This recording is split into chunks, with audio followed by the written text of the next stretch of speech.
کیا جشن عید میلاد النبی صلی اللہ تعالیٰ علیہ وسلم کے موقع پر بجلی چوری کر کے چراغاں کرنا ناجائز نہیں؟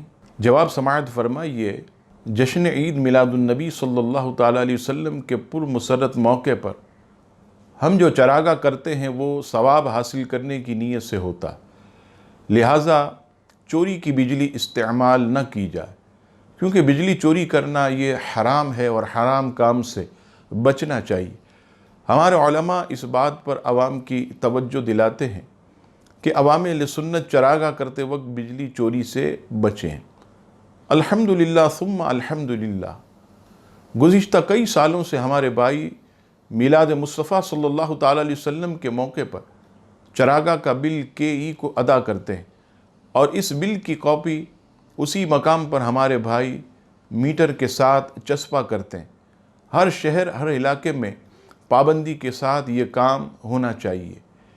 میلاد منانے والے جہاں اپنی حلال طیب کمائی میں سے چراغاں کا سامان خریدتے ہیں یا کرائے پر لیتے ہیں، وہاں بجلی کے بل کی ادائیگی کا بھی اہتمام کریں۔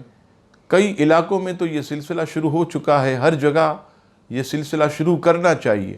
اس کے علاوہ اس بات پر بھی توجہ دیں کہ صبح ہوتے ہی لائٹیں بند کر دیں، تاکہ بجلی بھی ضائع نہ ہو اور کسی کو انگلی اٹھانے کا موقع بھی نہ ملے۔ اللہ تبارک و تعالی ہم سب کو شریعت کے دائرے میں رہ کر میلاد مصطفیٰ منانے کی توفیق عطا فرمائے، آمین۔